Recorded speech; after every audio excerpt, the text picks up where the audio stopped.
back to the show. We're just talking about how German is technical. We're about to get pretty technical right now because thanks to this segment, all our camera crew is fully focused on our set because they want to learn about these beautiful babies right here. Yes, of course, we have seen such beautiful shots using the drone, from cinematic beautiful ones to as silly one as to touch an emu, you know, the one that we tried to do 2 weeks ago, I think. So it's actually pretty interesting how drone has evolved from being a conventional tool to use for photography and videography to now used as a part of entertainment, part of content, part of TikTok and social media. Correct. And we have two obviously very professional drone pilots on the show with many, many years of experience. And I'm going to admit, I tried to fly a drone. I have a smaller version to what they have on the table right now, and it's so hard. I'm not as skilled as them. I don't know how they do it. So Terrence? I don't know anything about drones because I'm still getting used to using a camera, and I've been told that I can't even take a picture with that. So I will leave the drones to the experts. We have one of Skyrun, and we have Zam of Skyfly. Thank you very much for joining us. Hi, good morning. You guys are from collaborating companies or collaborating associations? No, we're just hobbies. And this is a hobby turned into a... Actually, we are good friends. We started this drone activity together since 5 or 6 years ago. Right. Wow. So I was asking you, how many models have you seen? You know, how has the evolution been from the first drone that you actually piloted to this one that you have right here on the table? I think since 2016 with DJI Phantom, Phantom 3, Oh my gosh. go to Phantom 4, and then those days the intelligence is quite low compared to current latest model. You have all the obstacles, avoidance and so on. So nowadays to fly drone is very safe, and then on top of that you have very confidence in terms of the technology evolve. I think that is so wonderful with the drone technology currently. So last time, if I'm not mistaken, we need to put a GoPro below the drone. Phantom 2, I think. Phantom 2. So it's very hard to settle before we fly. Not easy. Now it's very easy, already built in.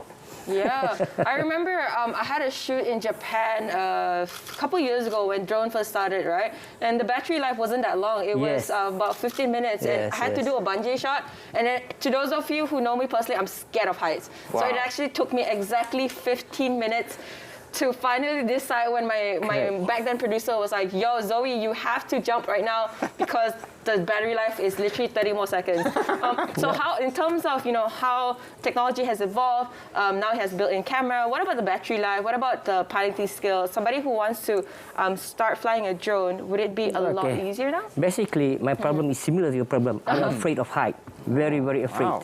So, for the first time, 2016, I only fly 20 meters, 10 meters, very low to the ground because yes, I know I'm very afraid of height.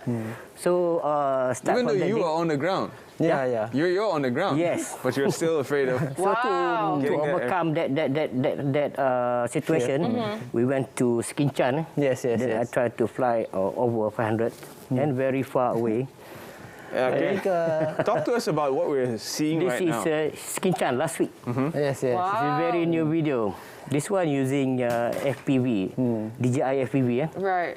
It's the latest drone from DJI, which is you have this FPV modes, and then you using the goggles, and then it's a first-person view, and you like immersive at the drones at that time, and then you feel very, very free. You feel like a bird. So that is the best part of this DJI FPV.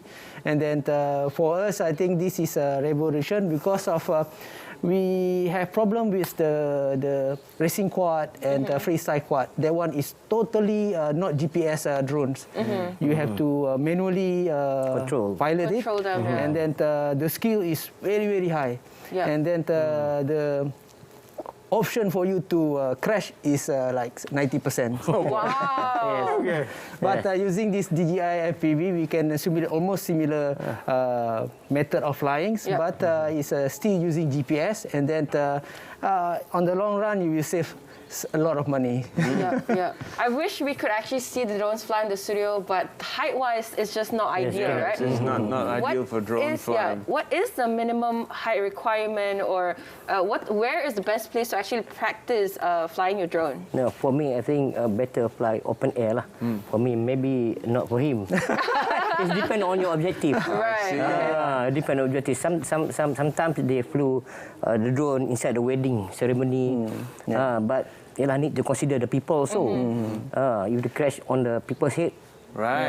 If your skill level is not up to mark, I don't think you want to do that. Everything needs to be considered before fly. It's possible to fly in a room, but you have to, of course, safety is number one. I think during MCOs, I fly a lot in my house, around my house, inside my house, and then the kids also find it very, like happy. There's drone in the house, and then I think what makes us become good is that we practice. So at first, if you see our video or footage, it's very terrible, and then from time to time we improve the quality, and then we just want everybody to share and experience what we feel. That's all. How do you stay stable? Because I imagine that when you're flying the drone, there's a lot of air resistance. There's wind. There's pressure. There's objects. There are bugs and birds. How do you get this sort of clean and very stable shot? So this is using, of course, DJI FPV also. So this kind of shot, once you immersive with the drones, it's like there's nothing else. You don't see nobody close to you. It's like a flying car. It's like So at first when we try this, we feel dizzy. Right. At first, I can imagine. From time to time we get used to it, and then it's something revolution in terms of drones technology. I think everyone should try it. Yeah, because with drones as well, I don't know. I watch a lot of K-dramas, right? Okay. And in a lot of K-dramas, especially the spy type, the police type of dramas, they use a lot of drone as part of weaponized and all that and all that jazz. For you, Cik Wan, where do you think the drone technology will progress in perhaps like 5, 10 years from now? Very fast. So remember last time when 2016, 2017, it's hard for me. You need to put the propeller manually. Now it's already installed. You just go to the location and then fly. What you need to learn is how to fly. The basic thing how to control the drone is most important thing lah. It all depends on our experience. The experience is the best thing before we fly the drone. I mean, back in the day, meaning 80s, 90s, to take shots like this, you need a helicopter. Correct. Yeah, exactly. It's very expensive. You will never be able to capture this sort of scenery, an aerial shot, without an actual aerial transport. But now, you can do it from the ground. Probably in the future, the drones will be like more smaller, and then will be attached with your personal things like handphones or your watch. And then nowadays, Instagram, Facebook, social media is very close to you. You like to upload everything nearby, and you like by one buttons, and then you can fly the drones and then snap selfie and so on. Exactly. Who knows? 10 years from now, there will be a drone where you just put it on your head. They can put it on your head, and all you control is thought of your mind, right? Wow. Yeah. Who knows? If we can invent smartphones. Maybe one day we just pull out the small drone from inside your handbag. And then just throw, and then automatically fly. AI technology. Find boyfriend. Oh my God. Goes and Cari suami. That's very scary. Husbands and boyfriends can no longer hide from their wives and girlfriends. Okay, so last but not least, are you guys planning on collaborating again in the future, producing a video together? Because I've seen, of course, your Merdeka video, your recent the tower video. We cannot mention the building. I've seen it. So will you guys produce a collaboration soon again? Yeah, we are looking forward to it. Nowadays, because of the the intention of for each, for example, my side, we would like to update on the skyscrapers in Malaysia, and then the emotional kind of video that Skyrun able to produce is something we're looking forward. But of course, the angle, the footage is totally different, and then the timing also totally different. And in order for us to collaborate, we need to have plans in terms of how to plot all the segments. Correct. We did a few video already. Yes, we already collaborated so many times. So basically, he's more on technical.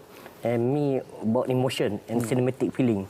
Yeah. It's a good combination. Yeah, exactly. Yes. And for people watching this right now and thinking, maybe I can do this as well. Where did you draw your inspirations from? Who inspired you, or which outlets do you use to get your inspiration for your first drone shot? As for me, I think nowadays, as you can see, the professionals, YouTubers like Daniel Schiffer and then Peter McKinnon, their video is like super awesome. Just using simple clips, they can come up with a very, very good video.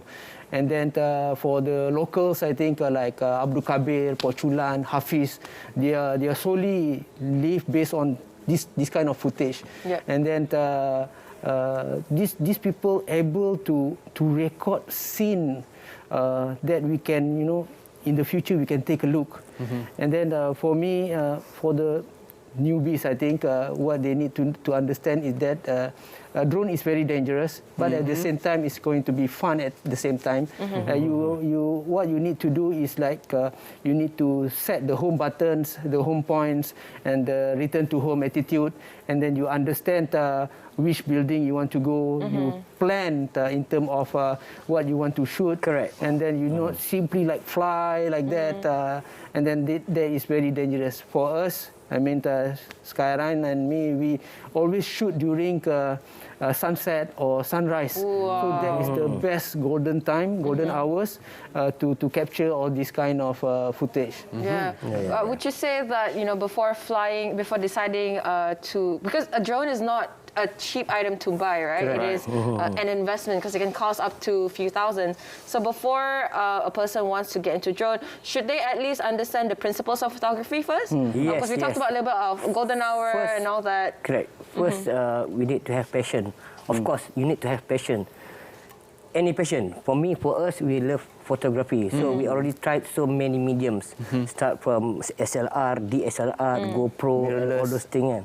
And then one day we found this flying drone from YouTube. Then we start to saving money, and then we buy it together. Right? At the same time. Oh, that's so adorable. This is awesome. I love it. I think we learn together. We start learn from together. zero, and then we use YouTube as our guidance. I think you guys can basically, like showcase your collections of drones through the years, and even that can be a learning curve for newbies watching. They can see how things were done 5 years ago as compared to now, and understand the skill set that you have acquired. Because I'm looking at the shots you're taking. I don't think I can ride one of those things, let alone shoot while riding. It really takes a lot of skills. So For example, on the table now, you can see a different kind of manufacturer drones. So, for example, the orange one is the Autel, and this one is DJI. Right. So both are 1-inch sensor drones, but the quality is a bit different.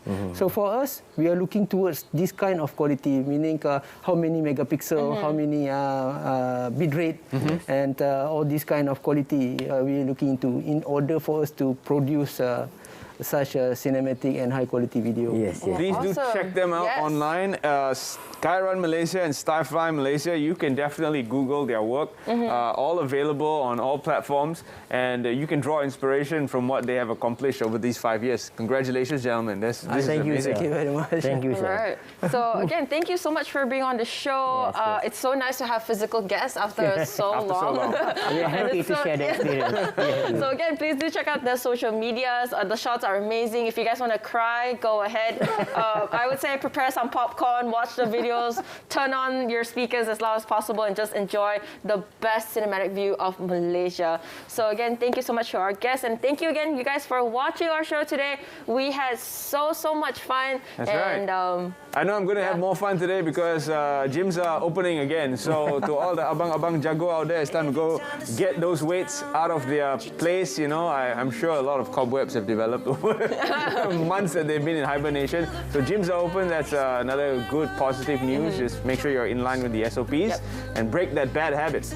Exactly. Don't forget to check in wherever you go, and don't forget to check out as well for your My Sejahtera. Yes. Until then, please do follow us on our social media. It is FreshBrew_RTM. My name is Zoe. I'm Terrence. Here's to breaking the bad habit of sitting on your couch all day. Get up and get active. Woohoo! Let's go.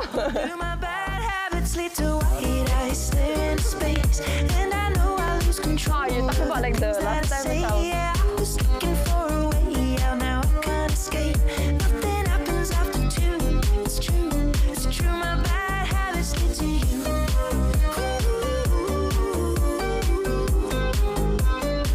My bad habits lead to you.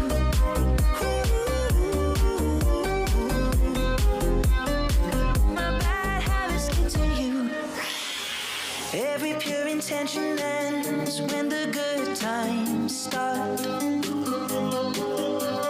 Falling over everything to reach the first time spark.